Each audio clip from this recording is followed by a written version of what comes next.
Hello my dear students, आप सभी का हमारे यूट्यूब चैनल विद्या मैथ में बहुत बहुत स्वागत है। और जैसा कि इससे पहले वाली वीडियो में हमने कन्वर्जेंट सीक्वेंस पर डिस्कस किया हुआ था, जिसकी वीडियोज आप आई टैब पर क्लिक करके देख सकते हैं।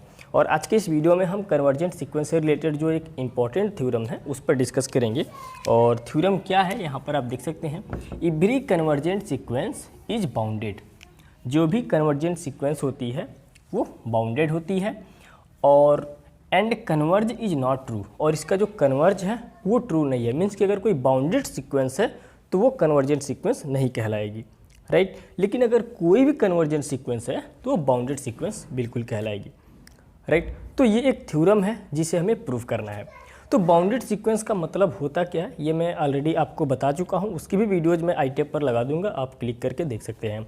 वरना आप इस चैनल के प्लेलिस्ट में जाकर के रियल एनालिसिस की जो प्लेलिस्ट है उसमें आप जाकर के देख सकते हैं। सारी वीडियोज सीक्वेंस की या फिर रियल एनालिसिस की वहाँ पर मौजूद है, topic wise, right, number wise आप जाके देख सकते हैं, राइट। तो बाउंडेड सीक्वेंस का मतलब ये होता है कि अगर कोई सीक्वेंस बाउंडेड एबव भी है और बाउंडेड बिलो भी है तो हम उसे कहेंगे bounded sequence, right. Bounded above होने का मतलब कि अपर बाउंड एग्जिस्ट कर रहा, और बाउंडेड बिलो का मतलब कि लोअर बाउंड एग्जिस्ट कर रहा है, राइट। अगर मैं एक सीक्वेंस लेता हूँ, सपोज कि मैंने एक सीक्वेंस ले लिया 1 2 3 4 ऐसे, राइट।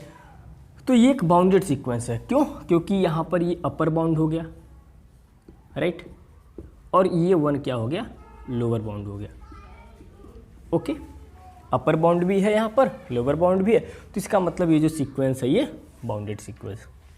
ओके, अब जरा ध्यान दीजिएगा, अब ये थ्योरम हम प्रूफ कैसे करेंगे, तो यहाँ पर इस चीज को समझिए। देखिए, let a n be a sequence, a n be a convergent sequence,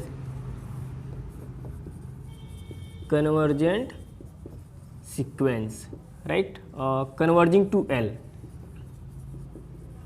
converging to l, right. मैं मान लेता हूं कि मेरे पास एक कन्वर्जेंट सीक्वेंस है जो कि एल पर कन्वर्ज हो रही है, राइट। अब कन्वर्जेंट सीक्वेंस की डिफिनेशन आपको पता है। Now let given epsilon greater than 0 there exist a positive integer, there exist a positive integer m such that mod of an minus l is less than epsilon for all n greater than or equal to m। ये होती है convergent sequence की definition, right. और इसके बारे में मैंने पूरा डिटेल में समझाया हुआ है, राइट। यहाँ पर ये जो m और n है ये दोनों बिलोंग करेगा किससे, नेचुरल नंबर से, राइट। ये दोनों नेचुरल नंबर से बिलोंग करेंगे, राइट। इसका मतलब मैंने आपको समझाया था कि m से बड़े जितने भी नंबर हैं उन नंबर के अकॉर्डिंग जो हमें टर्म्स मिलेगा वो क्या होगा कि इस l के आसपास होगा, राइट। अब देखिए, जैसा कि मैं इस चीज़ को ओपन कर रहा हूँ, राइट, मान लीजिए कि मॉड x मैंने लिखा हुआ है, mod x is less than A, right. तो इसका मतलब ये हुआ कि x greater than minus A and less then A, right. ये बात आपको पता चलेगा। तो इस चीज़ को मैं और ओपन कर रहा हूँ, तो ये चीज़ आपको क्या हो जाएगा, now a n minus l is greater than minus epsilon and less than epsilon, right, for all n greater than or equal to m. अब देखिए, मैं एक काम कर रहा हूँ कि दोनों साइड में एल ऐड कर रहा हूँ, तो दोनों साइड एल ऐड करने पर आपको क्या मिलेगा, आप देख सकते हैं कि a n greater than l minus epsilon and less than l plus epsilon for all n greater than or equal to m. तो इस चीज़ को आप कुछ ऐसा लिख सकते हैं, a n belongs to l minus epsilon comma l plus epsilon for all n is greater than or equal to m, right. अब इसका मतलब ये हुआ कि m से बड़े जितने भी नंबर होंगे उनके अकॉर्डिंग जो हमें टर्म्स मिलेगा वो इस l के नेबरहुड में होगा, राइट। ये बात आपको पता है, बट हमें ये प्रूव करना है कि जो सीक्वेंस है वो बाउंडेड है, राइट। तो इसके लिए हम क्या करेंगे, यहाँ पर आप इस चीज़ को अच्छे से समझिएगा। ये हो गया फर्स्ट टर्म, ये हो गया सेकेंड टर्म, ये हो गया third term and so on, ये हो गया mth टर्म, और इसके अगर हम आगे जाएंगे तो ये मिलेगा हमें am+1, am+2, am+3 ऐसे टर्म हमें मिलते जाएंगे। अब ये तो यही कह रहा है ना कि m से बड़े जितने भी नंबर होंगे, तो m से बड़े जितने भी नंबर होंगे उनके अकॉर्डिंग जो टर्म होगा ना वो कुछ हमें ऐसा मिलेगा, राइट, वो कुछ हमें ऐसा मिलेगा, राइट। बट हमें बाउंडेड सीक्वेंस शो करना है, तो यहाँ पर ये क्या कह रहा है, राइट, मैं इस चीज़ को क्लीन कर रहा हूँ, राइट। ये क्या कह रहा है कि an जो होगा ना, अर्थात m से बड़े जितने भी नंबर हमें मिलेंगे उनके अकॉर्डिंग जो टर्म्स होंगे वो क्या होंगे, l+ε से छोटे होंगे वो सभी टर्म। यानी कि ये जो सभी टर्म हैं वो क्या है कि l+ε से छोटे होंगे, राइट, l+ε से छोटे होंगे। तो इससे छोटे होने का मतलब ये हुआ कि ये इन सभी टर्म से भी छोटे होंगे, राइट। यानी कि इन सभी टर्म से क्या होगा, राइट, l+ε बड़ा होगा ना, यानी कि l+ε से ये सभी टर्म छोटे होंगे। तो इसका मतलब कि इन सभी टर्म से भी छोटे होंगे। तो अब हम अपर बाउंड लिखेंगे कैसे, ये इंपॉर्टेंट है, राइट। तो यहाँ पर देखिए हम किस तरीके से लिख रहे हैं। Now let upper bound equal to u1, upper bound को मैं u1 मान लेता हूँ, राइट। तो देखिए यानी कि u1 जो होगा ना वो मैक्सिमम होगा, राइट। कहने का मतलब ये हुआ कि ये जो सभी टर्म मिल रहे हैं मैं उनको लिख ले रहा हूँ, a1 a2 a3 and so on. देखिए यहाँ पर m इज ग्रेटर देन है, right, n is greater than or equal to m, तो m भी पॉसिबल हो सकता है, राइट। तो एंड सो ऑन अगर मैं ऐसे चलता जाऊंगा तो इससे पहले, राइट, मैं am भी लिख सकता हूँ और इसके बाद क्या मिलेगा, l+ε, राइट। अगर यही चीज़ नहीं होता तो मैं am-1 कर लेता, राइट, उससे कोई फर्क नहीं पड़ेगा। यहाँ पे आप इस चीज़ को समझ लीजिएगा, राइट। तो अब देखिए ये जो सभी टर्म मिले हैं, राइट, इन सभी टर्म में जो सबसे बड़ा वाला होगा वही हमारा क्या कहलाएगा, अपर बाउंड होगा, राइट। अब देखिए अब हमें यहाँ पर ये शो करना है कि इसका लीस्ट अपर इसका लोअर बाउंड है। तो लोअर बाउंड कहने का मतलब क्या हुआ, यहाँ पे आप समझिए।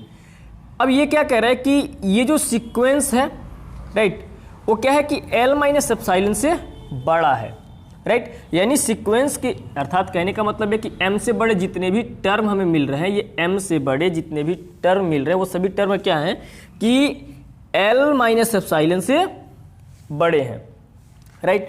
तो यानी कहने का मतलब क्या है कि l-ε से ये सभी टर्म क्या हैं, बड़े हैं। यानी इन सभी ये जो सभी टर्म हैं वो l-ε से बड़े हैं, यानी l-ε जो है इन सभी टर्म से छोटा है।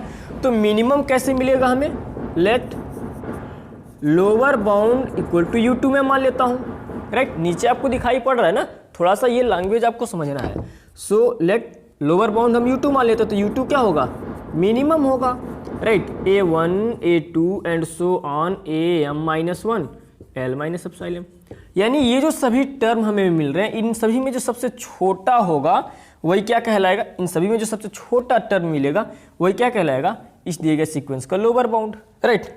ये आई होप कि ये चीज़ आप समझ रहे होंगे। तो इसका मतलब ये हमें पता चला, यहाँ से हम ये बोल सकते हैं हेंस an क्या होगा, greater than or equal to u1 and less than, क्योंकि u2 ये लोअर बाउंड है, राइट, और ये हो गया u1, राइट। यहाँ पर for all n is greater than or equal to m। ये आपको यहाँ पर ये कॉन्सेप्ट समझना है, राइट। यहाँ पर ये जो भी टर्म हमें मिल रहे हैं, ये जो भी टर्म मिल रहे हैं हमें वो l+ε से क्या है, छोटे हैं, राइट।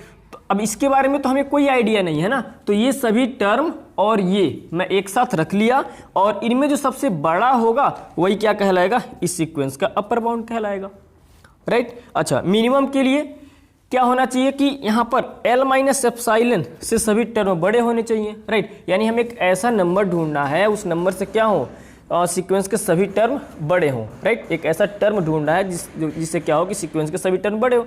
तो l-ε से क्या हो रहे हैं, ये सभी टर्म क्या हो रहे हैं, बड़े हो रहे हैं। तो l-ε के साथ साथ हम इन सबको रख लिए, तो इन सभी में जो सबसे छोटा टर्म होगा, राइट, वो हमारा क्या कहला जाएगा, लोअर बाउंड कहला जाएगा, राइट। तो इस चीज़ को मैं कुछ ऐसा लिख सकता हूँ। तो यहाँ पर मैं बोल सकता हूँ देयरफॉर पर हम क्या बोल सकते हैं, now therefore sequence an is bounded, right. इस प्रकार ये जो सीक्वेंस है वो बाउंडेड है। आई होप कि ये जो कॉन्सेप्ट है वो आपको समझ में आ गया होगा, राइट। अच्छा, यहां पर एक और टॉपिक लिख रखा है कि इसका जो कन्वर्ज है वो ट्रू नहीं है। इसका मतलब ये हुआ कि अगर कन्वर्जेंट सीक्वेंस है, कन्वर्जेंट सीक्वेंस है तो ये क्या होगी, बाउंडेड होगी, राइट। ये जो है कि बाउंडेड सीक्वेंस होगी, बट जो बाउंडेड सीक्वेंस है वो कन्वर्जेंट सीक्वेंस नहीं होगी। जैसे मैं एक एग्जांपल यहाँ पर लेके इस चीज़ को दिखा रहा हूँ। मान लीजिए कि मेरे पास एक सीक्वेंस है कुछ इस तरीके से, यहाँ पे आप देखिए, तो ये जो सीक्वेंस है ये बाउंडेड तो है, मैं इसको क्लीन कर रहा हूँ अब, राइट। ये कॉन्सेप्ट समझ गए होंगे आप। तो ये जो सीक्वेंस है ये बाउंडेड तो है, खुद देखिए, जब आप यहाँ पे 1 रखेंगे, राइट, तो ये होगा -1, 2 रखेंगे तो इवन मिलेगा, मीन्स कि ये +1, तो -1 +1 ऐसे मिलता चला जाएगा, -1 एंड सो ऑन, राइट। तो आप देख सकते हैं कि ये जो सीक्वेंस है, राइट, ये जो सीक्वेंस है ये बाउंडेड है, राइट। ये -1 हमें मिला, 1 मिला, तो यही चीज़ हमारा क्या कहलाएगा, अपर बाउंड कहलाएगा, और ये चीज़ हमारा लोअर बाउंड कहलाएगा। तो लोअर बाउंड भी है, अपर बाउंड भी है। इसका मतलब ये हुआ कि जो सीक्वेंस है बाउंडेड है, बट ये जो सीक्वेंस है कन्वर्जेंट नहीं है। क्योंकि कन्वर्जेंट के लिए होना क्या चाहिए, मैंने आपको बताया था कि अगर आपने सीक्वेंस का जो टर्म nth टर्म दिया हुआ है उसमें अगर आपने limit n tends to infinity put किया और ये आपको l मिल रहा, कोई रियल नंबर मिल रहा, तो हम कहेंगे कि हाँ ये जो सीक्वेंस है वो कन्वर्जेंट सीक्वेंस है। बट इस केस में ये ऐसा पॉसिबल नहीं है, क्योंकि यहाँ पर ये लिमिट एग्जिस्ट नहीं करेगी, राइट।